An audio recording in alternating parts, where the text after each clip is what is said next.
উনাকে নোবেল কে দিয়েছে এই ব্যাপারে আমি প্রশ্ন করতে চাই। আমি ওনার মরণোত্তর ফাঁসিও চাইবো ইনশাআল্লাহ। আমরা মনে করেন না যে আমরা ছেড়ে দিব। আমি এনসিপির ওখানে যাব। আমরা কোনো রাজনৈতিক কারণে যাব না, আমরা ভোটের জন্য যাব না, আমরা আমাদের অবদানের জন্য যাব। পদত্যাগ করলেও আমাদের কিছু না, না করলেও কিছু না, কেননা উনি এমন একটা উপদেশটা আমাদের হয়েছে যে উনাকে যদি আমরা উপদেশ দেই তাহলে আমাদের ইজ্জতের ব্যাপার, বুঝছেন। উনি দেখেন 10 মাসে কি করছে, ওনার কয়টা মামলা খালাস নিচ্ছে। ওনার 7টি মামলা ছিল, 666 কোটি টাকা শ্রমিকের অর্থ আত্মসাৎ একটা মামলা। এই মামলাটা উনি সুন্দরভাবে খালাস নিছেন, ওনার সব খালাস। এখন উনি অবসর নেবেন, উপদেষ্টা পদত্যাগ করে আল্লাহর রাস্তায় যাবো গা কই, ফ্রান্সের রাজধানী প্যারিসে।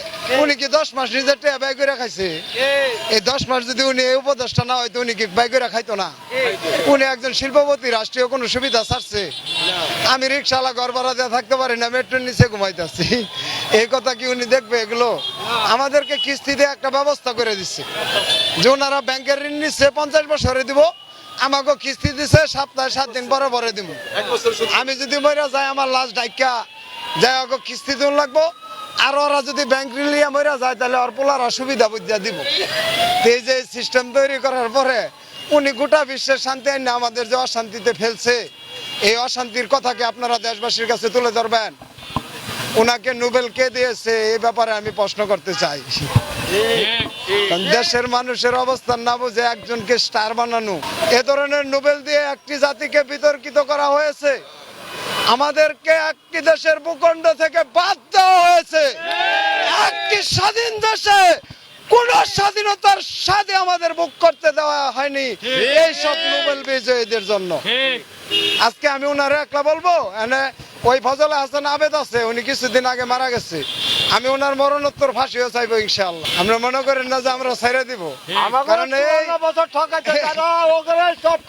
এই ব্রেক প্রতিষ্ঠা করিয়া এই ক্ষুদ্র জামিন দরিদ্র জনগোষ্ঠীকে ক্ষুদ্র ঋণের আওতায় নাম করিয়া ওনারা তো লাখ লাখ কোটি টাকা মাইরা বয়ে রয়েছে, দেখছি অবস্থা। ওনাদের প্রতিষ্ঠানের কোনো অভাব নাই।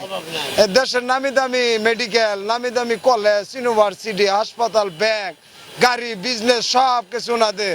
কিন্তু আমি যে ব্রেকের একজন সদস্য, আমার কি অবস্থা জানে? ঠিক মতো কিস্তি না দিতে পারলে রাত্রে বউর লগে ঘুমানি হয় না।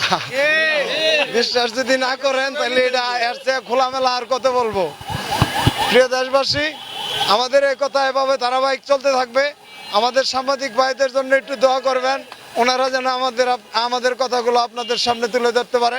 সবাই আমাদের কথাগুলোকে শেয়ার করবেন। এই নেতা কর্মীরা আমাদের খবর নিচ্ছে, জন আন্দোলনের সময় গুলি খাইছিল, তখন ওই গলিতে যায় ধরে নিত, ওই মামা তাড়াতাড়ি আসেন, গুলি খাইছে, ইমার্জেন্সি হাসপাতালে নিতে হইব, আমার জীবন বাঁচুক আর যাক।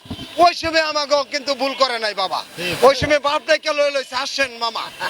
আর এখন এই যে 10 মাস হয়ে গেছে, এই মামাদের খবর নাই। আমার মনে হয় বইনকে তালাক দিয়ে দিছে, বুঝছেন। আর নাইলে তো এই মামাদের খবর থাকতো, যে আহত মামারা আপনাদের সামনে দাঁড়ায় রয়েছে। আমি সার্জিস আলমের সাহেবের সাথে 7 তারিখে কথা বলছিলাম, আর এবং এই মাসের 24 তারিখে শহীদ মিনারে একটা জানাজা ছিল, ওখানে আসছিল, ওখানে কথা বলছিলাম। উনি আমার কাছে আহতদের সন্ধান চাইছে।